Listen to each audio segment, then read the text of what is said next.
Namo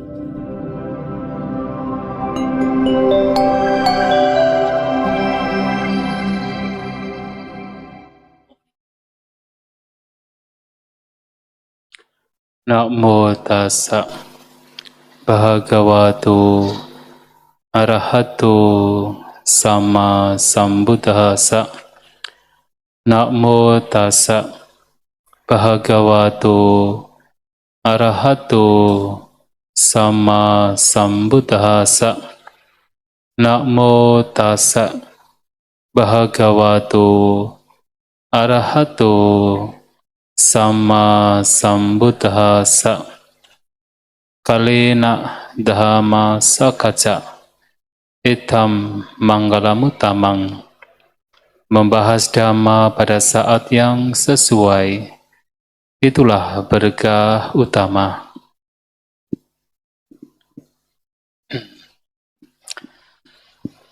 Yang saya hormati para rama-ramani yang barangkali hadir, Bapak Ibu Saudara-saudari sekalian yang berbahagia, selamat malam semuanya. Terpujilah Sang Buddha, Namo Buddhaya.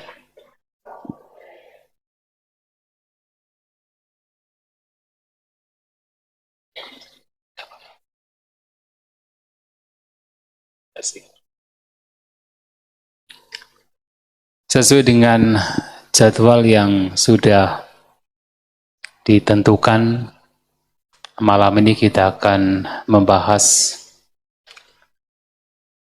awalnya ada beberapa topik yang diberikan ke saya untuk kemudian disuruh memilih. Nah, dari beberapa topik inilah kemudian malam ini saya pilih topik tentang pembabar dhamma yang sejati. Kenapa topik ini baik untuk kita bahas? Karena memang ada beberapa pertanyaan yang muncul di masyarakat. Sesungguhnya siapakah yang layak untuk bisa membabarkan dharma atau membabarkan ajaran Buddha? Maka ini perlu untuk kita bahas agar kita tahu seberapa jauh seseorang bisa dikatakan sebagai seorang pembabar dhamma. Kalau kita perhatikan bahwasanya istilah yang digunakan oleh Sang Buddha berkenaan dengan seseorang yang membabarkan dhamma, biasanya menggunakan istilah Dhamma-katika. Dhamma-katika. Jadi katika adalah pembicara. Dhamma adalah dhamma atau ajaran Sang Buddha. Jadi pembicara atau yang membicarakan ajaran Sang Buddha, atau pembicara ajaran Buddha, atau juga dikatakan pembabar dharma. Dan juga ada istilah lain yang juga digunakan oleh Sang Buddha, yaitu Dhammaduta, atau digunakan secara umum. Jadi Dhammaduta artinya duta dhamma. Nah, jadi tentu duta dhamma adalah mereka yang memang memiliki tujuan untuk bagaimana supaya dharma, ajaran Buddha ini bisa dipahami, diketahui oleh banyak orang. Sehingga salah satu yang dilakukan oleh seorang Dhammaduta atau duta dhamma adalah membabarkan dhamma atau menjadi seorang Dhamma-katika. Lantas siapa yang menjadi seorang pembabar dhamma? Tentu yang pertama membabarkan dharma adalah Sang Buddha sendiri. Beliau adalah yang pertama sebagai penemu dharma dan juga sebagai pembabar dharma. Apalagi beliau adalah seorang, yaitu guru kita semua. Maka beliau adalah seorang Dhamma-katika. Lantas siapa lagi yang menjadi Dhamma-katika? Terutama adalah para siswa beliau. Dan apalagi mereka yang telah mencapai kesucian arahanta, itulah mereka yang awal, bahkan awal sekali dikatakan sebagai seorang Dhammakatika. Kalau kita kembali kepada kisah perjalanan kehidupan Sang Buddha, pada awal beliau membentuk sangga atau perkumpulan para biku, dan pada waktu itu siswa beliau sudah terdiri dari 60 siswa pada awal sekali, yang kesemuanya pada akhirnya mencapai kesucian arahanta. Dan disitulah Sang Buddha pada waktu itu meminta para siswanya ini untuk menjadi pembabar dhamma. Nah, ada satu pernyataan yang beliau sampaikan pada 60 siswa beliau yang kesemuanya adalah arahanta.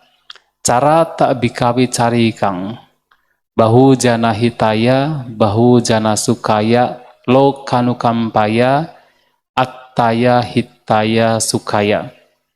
Pada waktu itu meminta kepada para siswanya, wahai para biku, pergilah untuk mengembara demi kebahagiaan banyak makhluk, demi manfaat banyak makhluk, atas dasar kasih sayang, demi kebahagiaan, manfaat, dan juga kesejahteraan bagi dewa dan manusia. Ini adalah pernyataan Sang Buddha yang mengacu pada bagaimana Sang Buddha meminta mereka untuk membabarkan Dharma. Yang kemudian beliau juga Sang Buddha menyampaikan kepada mereka untuk jangan pergi berdua di satu jalan. Artinya harus pergi sendiri-sendiri. Dan untuk apa kemudian pergi sendiri-sendiri? Dilanjutkan lagi. Dese tak bikawi dhamang, adi kalyanang, majik kalyanang, pariyo sana kalyanang, satang sabyanjanang, pariyo sapanang, brahma caryang parisudang, pakasesi.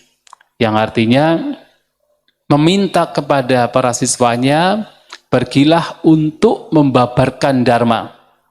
Membabarkan dhamma yang indah pada awalnya, indah pada akhirnya, indah pada pertengahannya, dan indah pada akhirnya.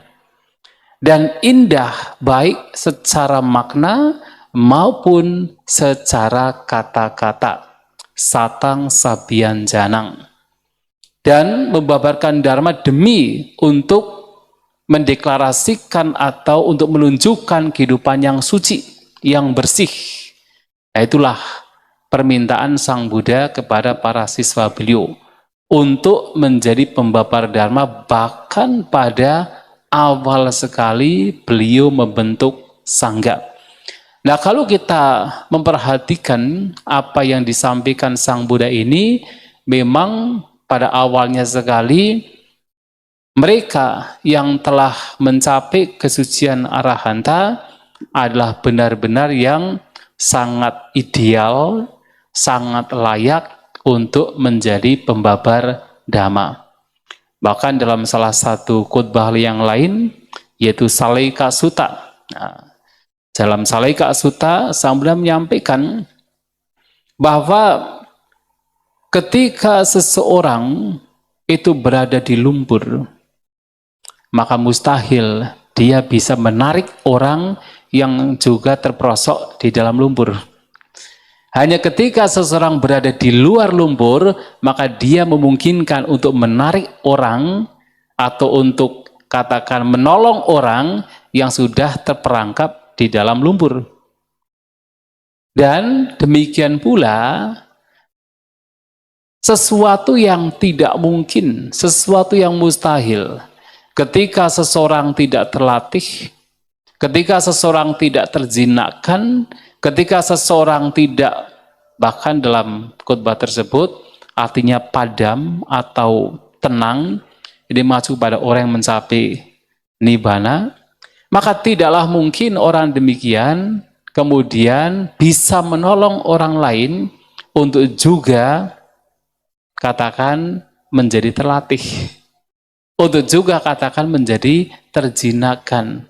Nah, ini juga mengacu kepada bahwasanya mereka yang betul-betul telah terjinakkan, yang terlatih, itulah orang-orang yang memang secara ideal adalah sebagai seorang pembabar dharma, atau mereka yang mampu mengajarkan dharma, menolong yang lain untuk bisa juga terbebaskan seperti mereka sendiri. Itu idealnya.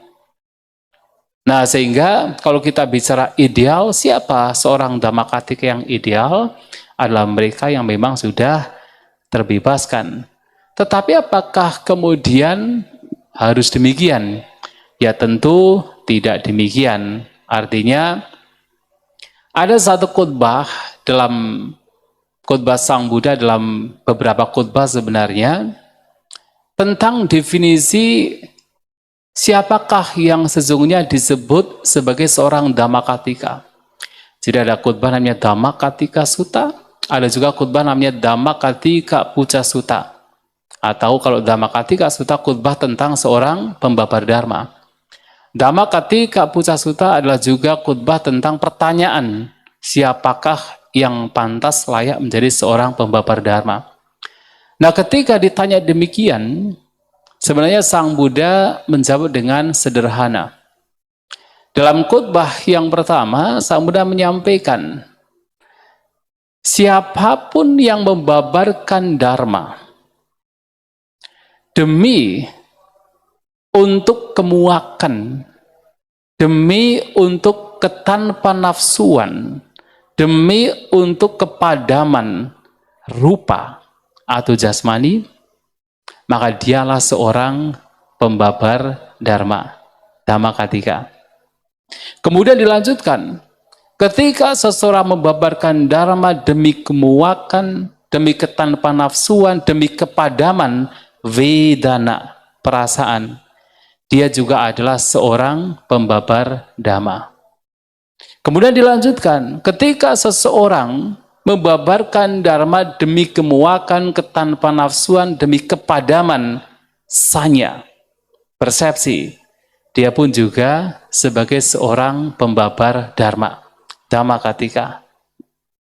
Dan dilanjutkan, ketika seseorang juga membabarkan dharma demi kemuakan, ketanpa nafsuan, demi kepadaman sangkara, maka dia pun juga seorang pembabar dharma. Dan ketika kemudian ia membabarkan dharma demi kemuakan, ketanpa nafsuan, dan kepadaman vinyana, atau kesadaran, maka dia juga adalah seorang pembabar dharma. Apa maksudnya? Maksudnya adalah secara sederhana, secara simpel, siapapun yang membabarkan dharma demi pencapaian nibbana, itu adalah seorang Dhammakattika, demi pencapaian nibbana. Mengapa?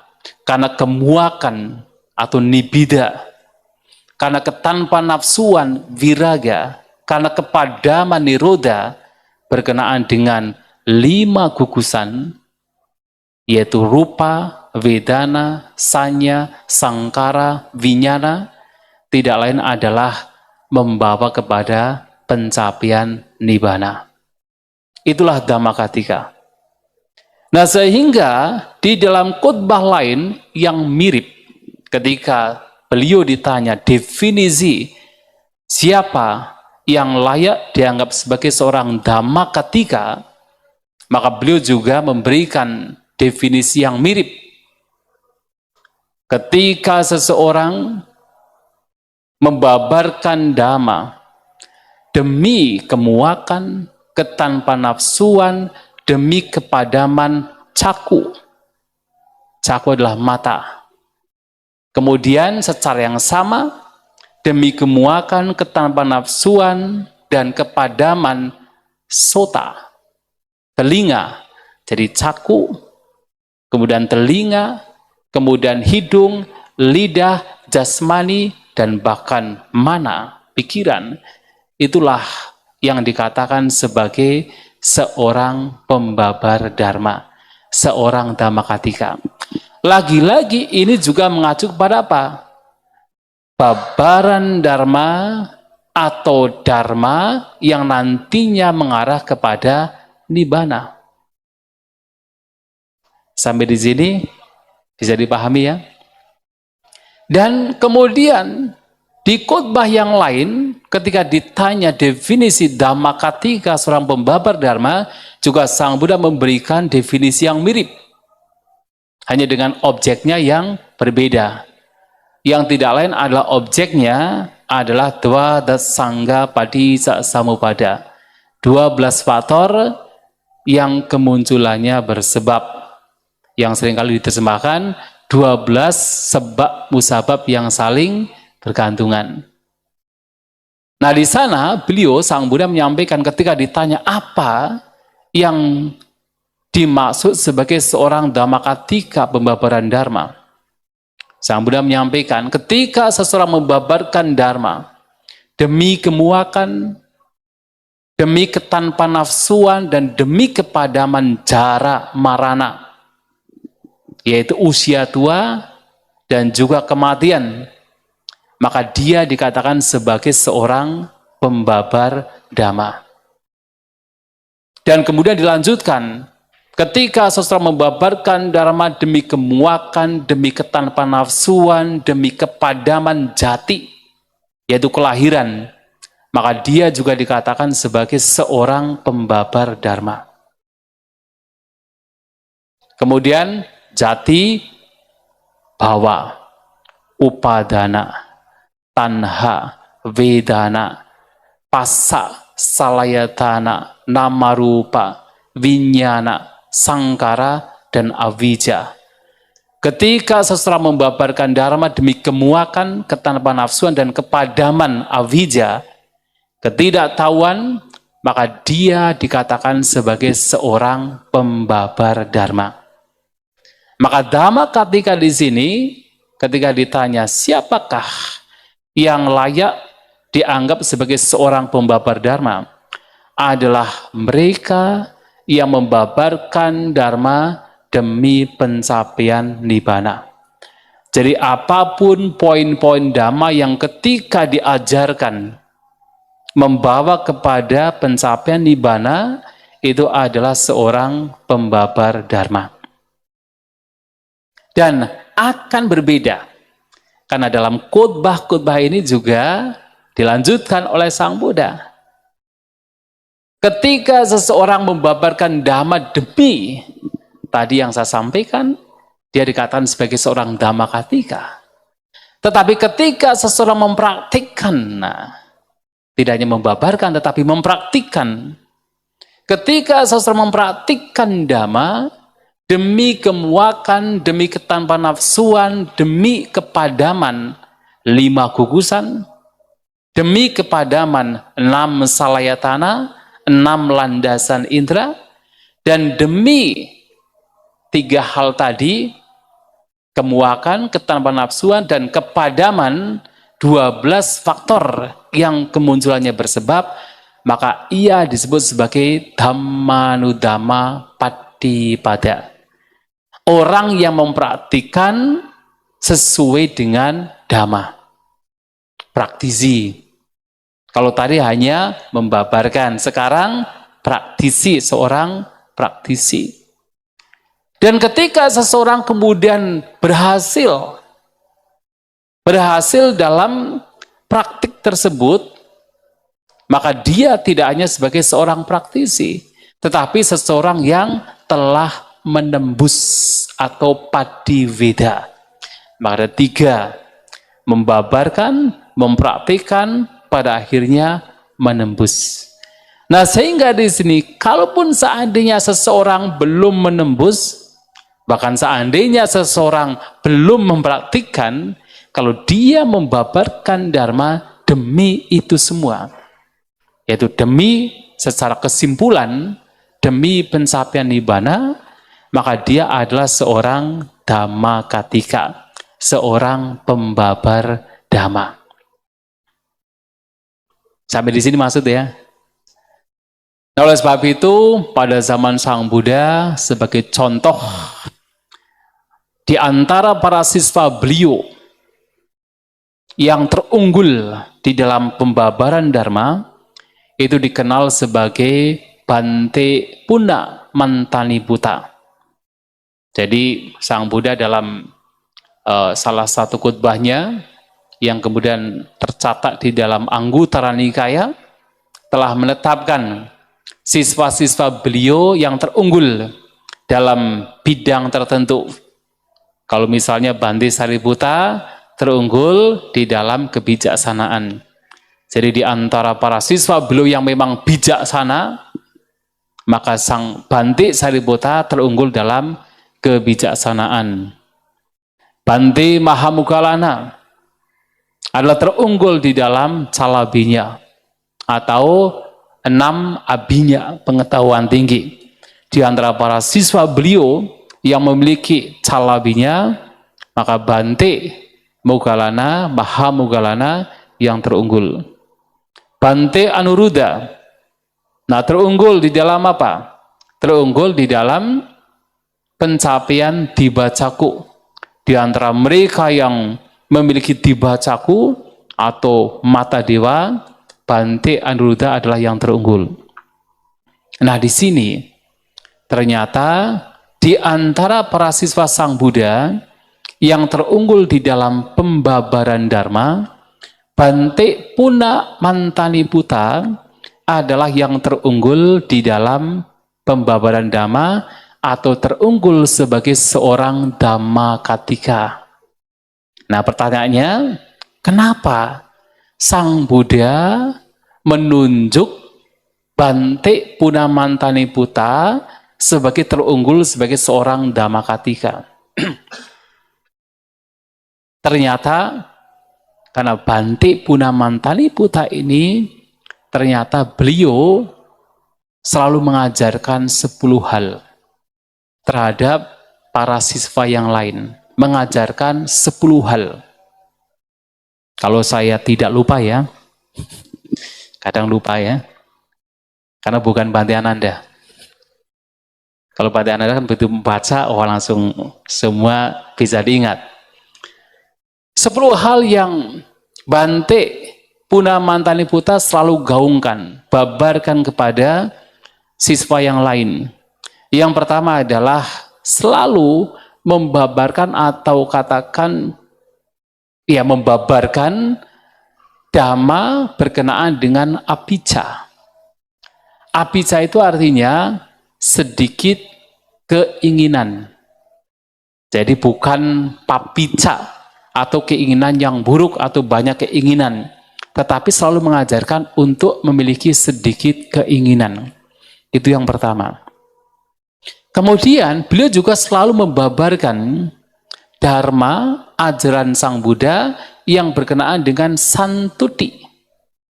Santuti adalah rasa puas. Puas terhadap apa yang dimiliki. Kemudian yang ketiga, beliau juga selalu membabarkan yang disebut sebagai arada wirya. Arada wirya adalah semangat. Jadi alih-alih bermalas-malasan, beliau mengajarkan yang lainnya untuk senantiasa memiliki semangat. Tentu dalam hal ini adalah semangat untuk melenyapkan kotoran batin. Semangat untuk mengembangkan hal-hal yang sifatnya bermanfaat. Kemudian yang keempat, beliau juga selalu mengajarkan, yaitu pawivita. Pawivita itu adalah kehidupan yang menyendiri, secluded. Secluded itu artinya apa? Terasing. Jadi tidak suka dengan entertaining, ya, tidak entertaining. Kadang-kadang kita memang mau tidak mau berada di tempat yang ramai. Tetapi yang dimaksud adalah tidak entertaining di dalam keramaian. Itu namanya pawivita. Maka pawivita di sini juga mengacu pada viveka. Viveka itu ada 2. Kaya viveka dan citta viveka. Kaya viveka adalah keterasingan secara jasmaniah. Kalau Anda hidup sendiri, tidak ada tempat, tidak ada teman, itu namanya kaya viveka. Tapi juga, selain itu juga ada citta viveka. Ketika batin betul-betul terasing dari berbagai macam kesenangan indera, itu adalah citta viveka. Nah, pawivita itu juga demikian. Jadi selalu membawa batin jasmani untuk tidak entertaining di dalam keramaian. Kemudian, sudah berapa ya? 4 ya. Kemudian yang kelima, juga selalu mengajarkan yang disebut asangsata. Asangsara itu tidak engage di dalam, ya, sangsara itu selalu berasosiasi. Jadi berasosiasi dengan banyak orang begitu. Tapi beliau selalu mengajarkan kepada para siswa lain untuk bagaimana tidak entertaining, tidak bergembira, tidak bersenang di dalam yaitu berasosiasi. Tapi ini untuk para biku ya. Tapi ingat, yang paling penting lagi adalah bahwa semua ini arah tujuannya sama. Apa itu tujuannya? Nibbana. Nah kemudian dilanjutkan dengan bahwa Bante Punamantaniputta itu selalu mengajarkan yang berkenaan dengan sila. Sila sampana atau sila sampada. Kemudian selalu mengajarkannya berkenaan dengan samadhi. Kemudian selalu mengajarkan yang berkenaan dengan panya. Jadi samadhi adalah konsentrasi, panya adalah kebijaksanaan. Dan juga selalu mengajarkan berkenaan dengan patipada atau sang jalan. Jalan untuk membawa kepada nibbana. Dan juga mengajarkan tentang nyana dasana. Jadi nyana dasana ini adalah pengetahuan dan ya penglihatan ini mengacu kepada kebijaksanaan yang sifatnya sudah tinggi.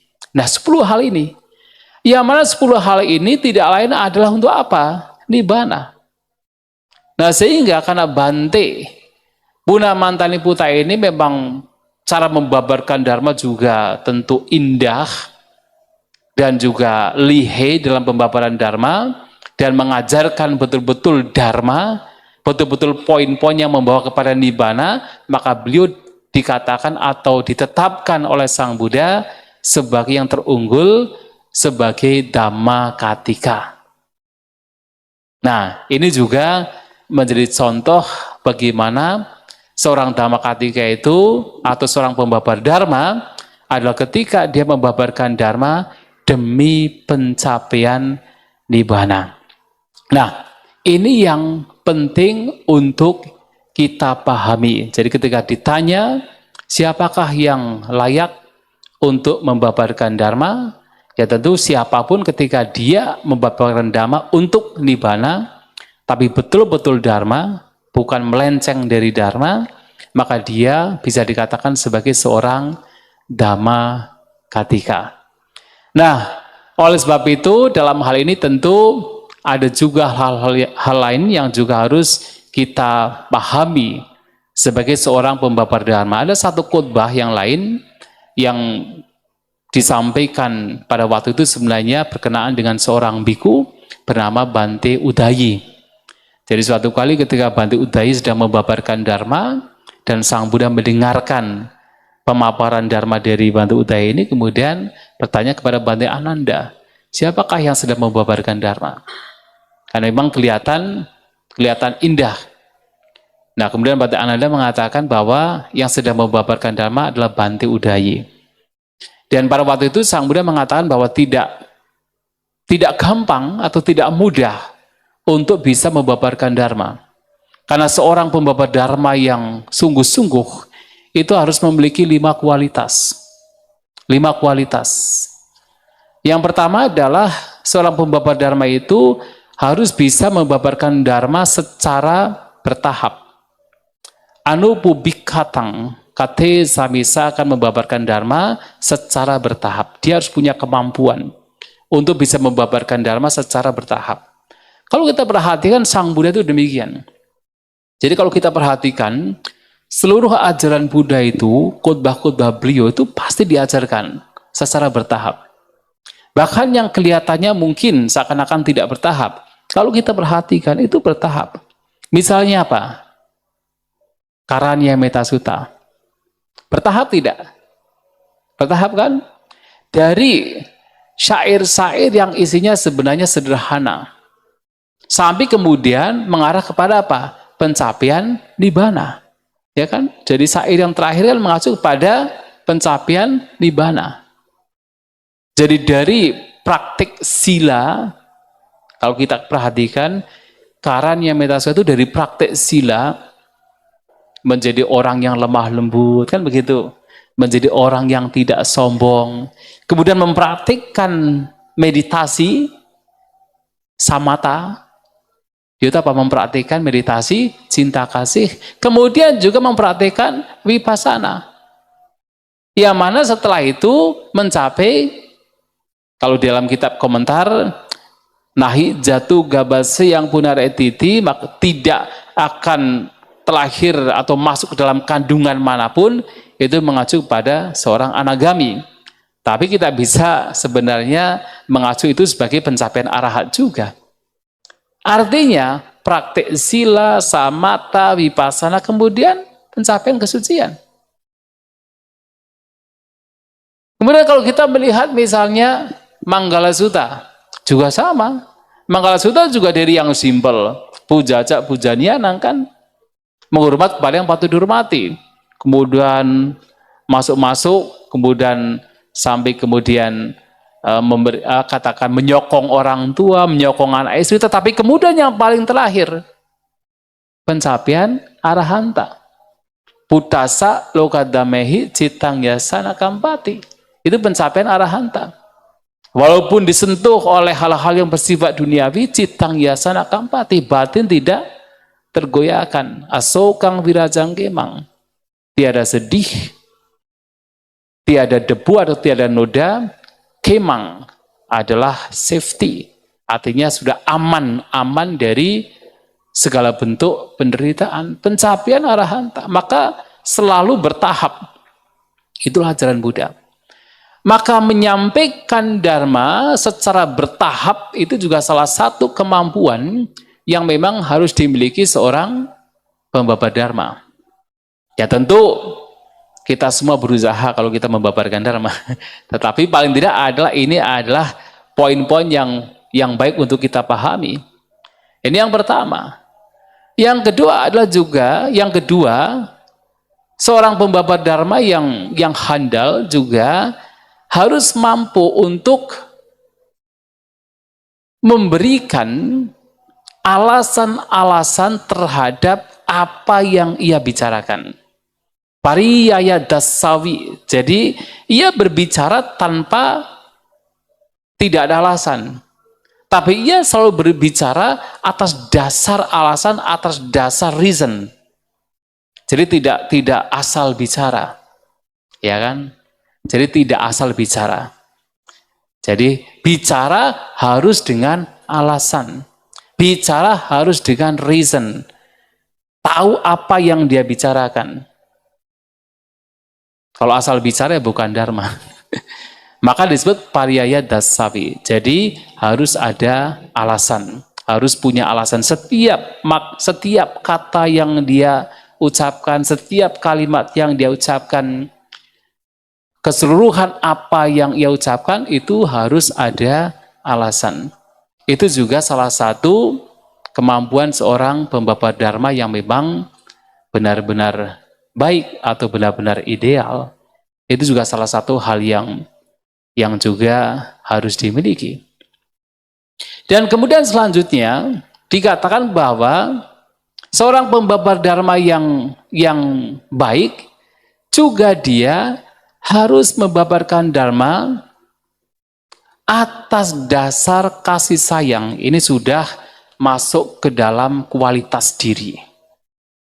Jadi untuk dua yang pertama itu ini kemampuan secara intelektualitas. Tetapi kemudian secara spiritualitas dia juga harus memiliki.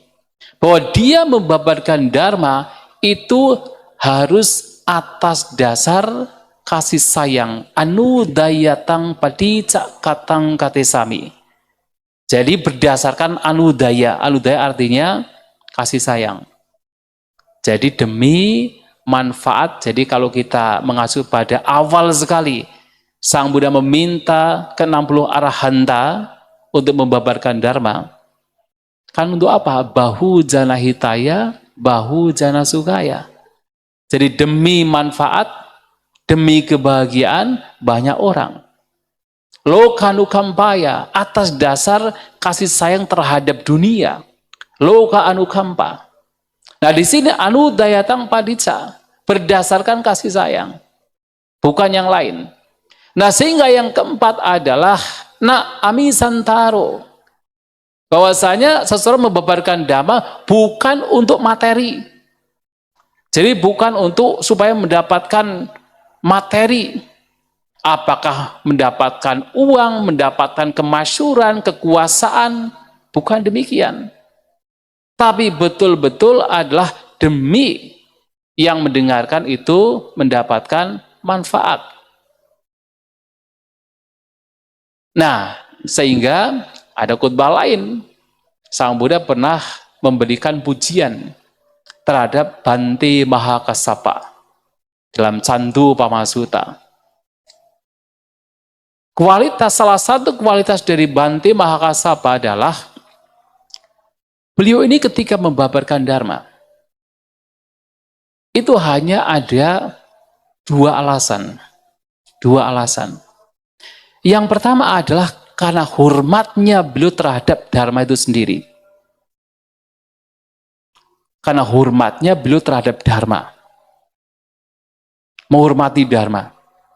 Karena Dharma tentu sesuatu yang sangat mulia, sesuatu yang sangat berharga, sesuatu yang sangat agung. Maka baik untuk kemudian di-share, dibagi ke yang lain. Demi karena hormatnya terhadap Dharma. Dan yang kedua adalah demi manfaat bagi yang mendengarkan. Demi manfaat bagi yang mendengarkan. Dan Sang Buddha menyampaikan, jangan sampai Bhante Mahakassapa tidak pernah berpikir.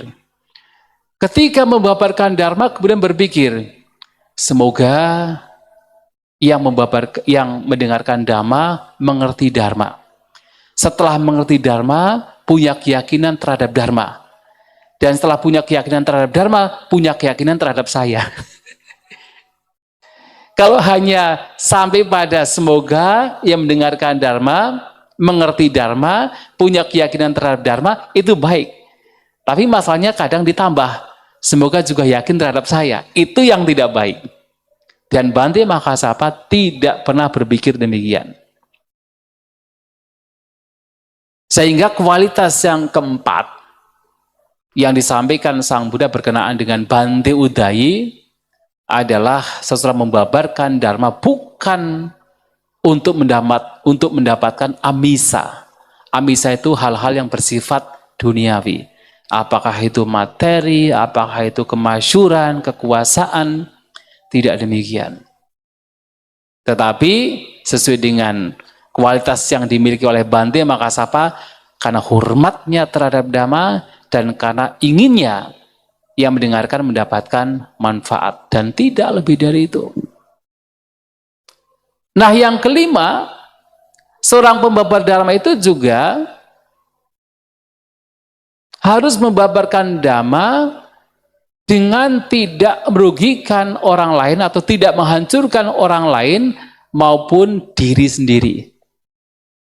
Atananca paranca anupahaca katang katisami.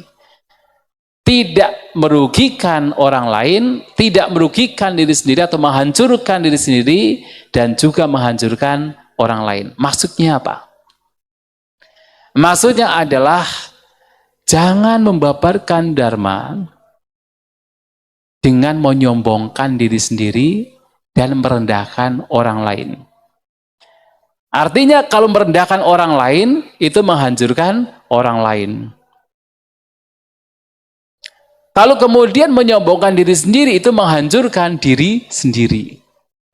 Jadi artinya membabarkan Dhamma betul-betul hanya untuk supaya mendapatkan, yang mendengarkan mendapatkan manfaat. Bukan untuk supaya mentang-mentang misalnya, saya pembabar Dhamma, yang lain bukan pembabar Dharma gitu kan. Tanpa disadari merendahkan yang lain, kemudian menyombongkan diri sendiri. Itu disebut atananca paranca anupahaca. Upahaca. Tapi kalau anupahaca artinya tidak merugikan diri sendiri maupun orang lain. Nah sehingga Sang Buddha pernah menyampaikan pula dalam Sappurisa Sutta, Majjhima Nikaya. Bahkan ketika seseorang adalah seorang pembabar dharma, dhamma katika, kalau dia sebagai seorang pembabar dharma, tetapi kemudian merendahkan orang lain sebagai bukan pembabar dharma, menyombongkan diri sendiri sebagai pembabar dharma, orang demikian disebut sebagai asappurisa, orang yang tidak baik. Maka orang demikian ketika menyadari ini tidak baik, kemudian harus merenungkan bahwa saya mempraktikkan dhamma bukan dengan tujuan seperti ini. Bukan dengan tujuan untuk sekedar sebagai pembabar dharma, kemudian menyombongkan diri sendiri, merendahkan yang lain. Tidak lain adalah dengan tujuan untuk bisa terbebaskan. Nah, harus kembali kepada on the right track, kembali kepada jalan yang benar. Itu yang harus juga disadari ketika Anda menjadi seorang pembabar dharma. Jangan kemudian sampai menjadi sombong. Karena itu sebagai bagian dari karakteristik orang yang tidak baik atau asappurisa. Nah, sehingga walaupun seseorang mungkin punya pemahaman yang baik berkenaan dengan dhamma, bisa membabarkan dharma dengan baik, tapi kalau kemudian ia menyombongkan diri sendiri, merendahkan yang lain, itu juga merupakan kualitas yang buruk dan bukan sebagai seorang pembabar dharma yang sebenarnya. Karena tujuannya adalah bukan untuk demikian.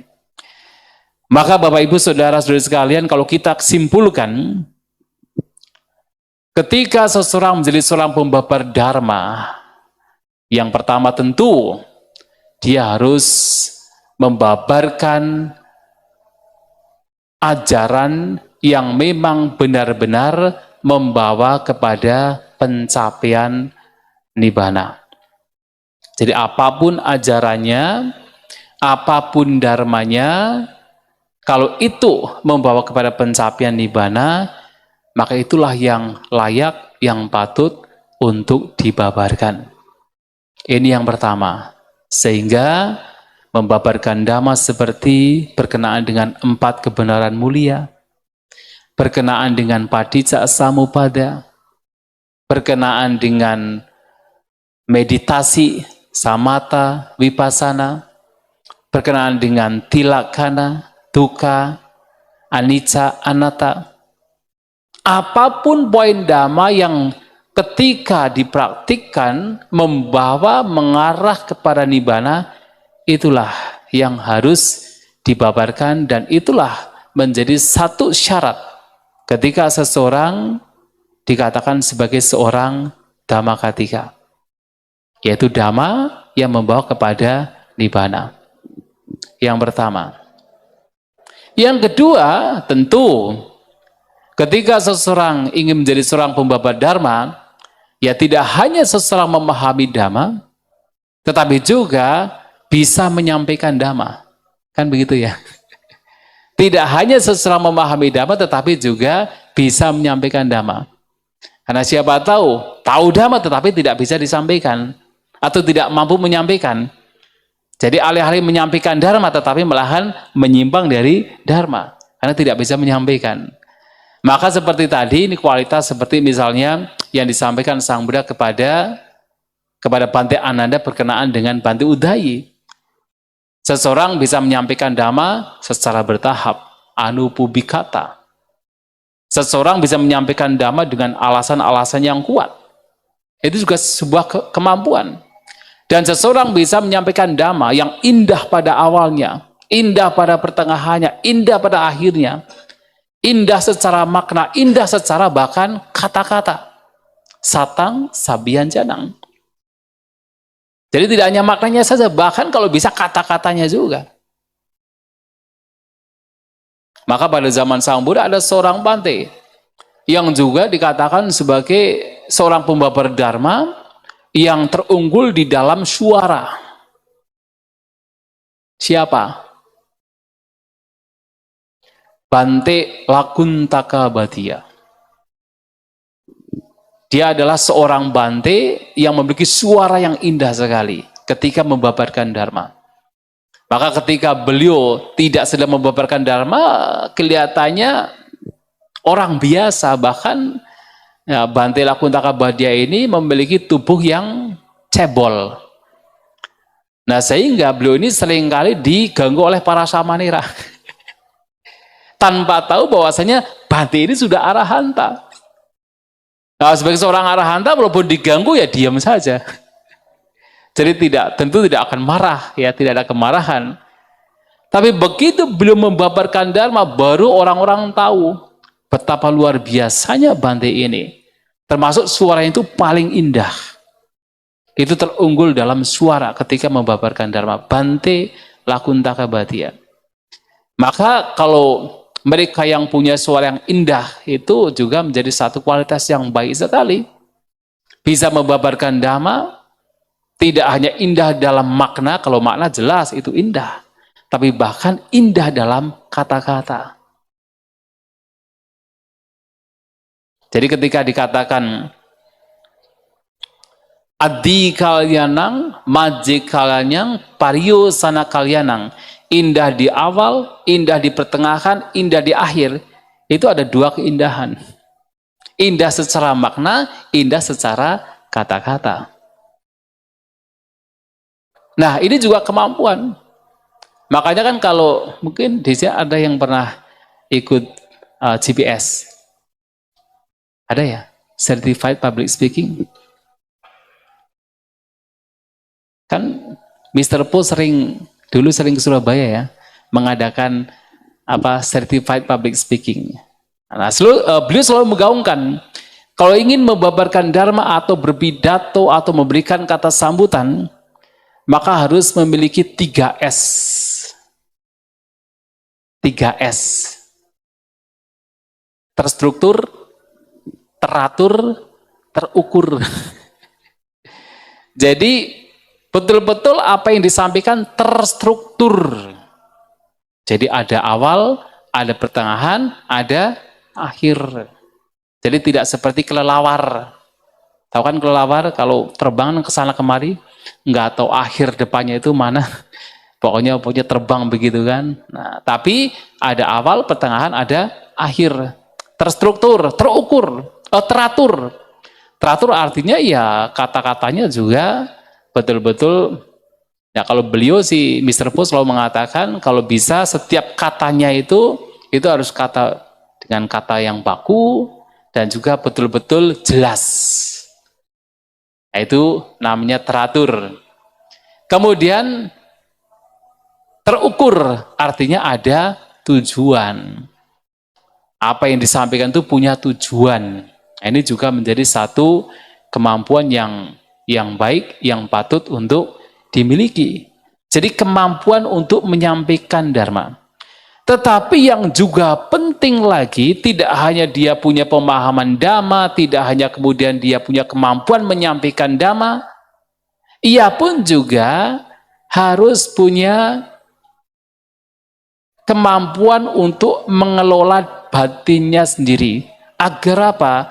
Agar menjadi teladan. Karena terkadang walaupun seseorang punya kemampuan berkenaan dengan teori Dhamma, bisa membabarkan Dhamma, kalau tidak ada keteladanan, juga tidak akan ada kepercayaan kan. Maka Sang Buddha menyampaikan, jadi salah satu kualitas Sang Buddha adalah Yatta Kari Tatawadi. Yatta Wadi Tata Kari. Apapun yang beliau katakan, itulah yang beliau ucapkan. Dan apapun yang beliau ucapkan, itulah yang beliau lakukan. Jadi antara perbuatan dan ucapan tidak berbenturan. Selalu sinkron. Jadi sama. Apa yang beliau ucapkan, jadi semua ajaran Sang Buddha itu adalah yang sudah dialami oleh Sang Buddha. Bukan sesuatu yang belum dialami. Ketika Sang Buddha berbicara tentang sila, samadhipanya, semua adalah sesuatu yang sudah dipraktikkan oleh Sang Buddha.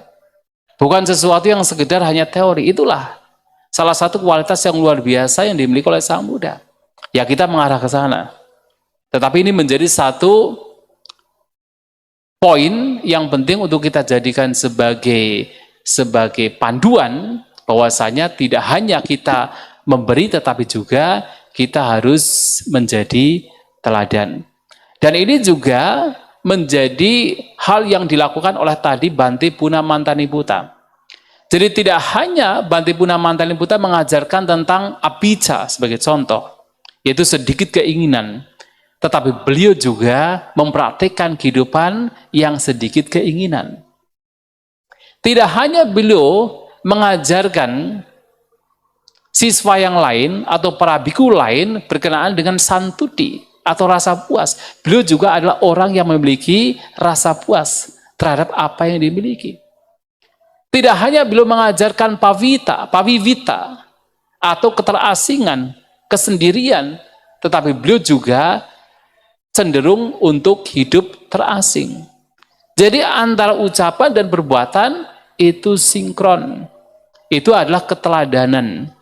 Maka di sini selain punya pemahaman Dhamma, punya kemampuan untuk menyampaikan Dhamma, yang ketiga juga sangat penting menjadi seseorang yang patut untuk bisa diteladani. Nah, itulah yang ingin saya sampaikan berkenaan dengan bagaimana seseorang dikatakan sebagai seorang Dhammakatika. Tentu Bapak Ibu Saudara-saudara sekalian, pastinya ada pertanyaan, silakan untuk ditanyakan apapun yang ingin ditanyakan. Terima kasih.